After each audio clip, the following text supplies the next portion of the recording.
श्री कृष्ण के विवाह की कहानी अत्यंत रोचक और प्रेरणादायक है। उनके विवाह की कई कथाएं हैं, जिनमें प्रमुख रूप से रुक्मिणी, सत्यभामा, जाम्बवती और अन्य रानियों से विवाह की कथा शामिल है। श्री कृष्ण और रुक्मिणी विवाह की कथा। रुक्मिणी विदर्भ के राजा भीष्मक की पुत्री थीं। उनका बड़ा भाई रुक्मी चाहता था कि उनकी शादी चेदी नरेश शिशुपाल से हो, लेकिन रुक्मिणी ने बचपन से ही श्री कृष्ण को अपना पति मान लिया था। जब उन्हें पता चला कि उनके भाई ने जबरदस्ती उनकी शादी शिशुपाल से तय कर दी है, तो उन्होंने श्री कृष्ण को एक पत्र भेजा। पत्र में उन्होंने श्री कृष्ण से आग्रह किया कि वे आकर उन्हें अपहरण कर लें। श्री कृष्ण ने यह संदेश मिलते ही तुरंत रथ लेकर विदर्भ पहुंच गए। विवाह के दिन जब रुक्मिणी देवी मंदिर में पूजा कर रही थीं, श्री कृष्ण ने उनका हरण कर लिया।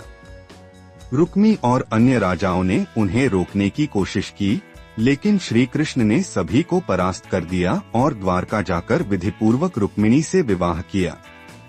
श्री कृष्ण और सत्यभामा विवाह। सत्यभामा यादव वंशी राजा सत्यजीत की पुत्री थीं। वह अत्यंत सुंदर और तेजस्विनी थीं। एक बार जब नरकासुर नामक राक्षस ने 16,100 कन्याओं का अपहरण कर लिया, तो श्री कृष्ण ने सत्यभामा के साथ युद्ध कर नरकासुर का वध किया। सत्यभामा ने युद्ध में उनका साथ दिया था। इस वीरता से प्रभावित होकर श्री कृष्ण ने उनसे विवाह किया। श्री कृष्ण और जाम्बवती विवाह। जाम्बवती, जो कि ऋषि जाम्बवान की पुत्री थीं, का विवाह भी श्री कृष्ण से हुआ। जब श्री कृष्ण स्यमंतक मणि को प्राप्त करने के लिए जाम्बवान के पास गए, तो उनके बीच 28 दिनों तक युद्ध हुआ। अंततः जाम्बवान ने श्री कृष्ण की शक्ति को पहचान लिया और अपनी पुत्री जाम्बवती का विवाह उनके साथ कर दिया। अन्य विवाह। श्री कृष्ण ने कुल 16,108 रानियों से विवाह किया था।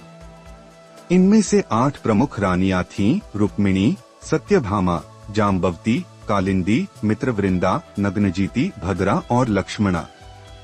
बाकी 16,100 रानियां वे थीं जिन्हें नरकासुर ने बंदी बना लिया था।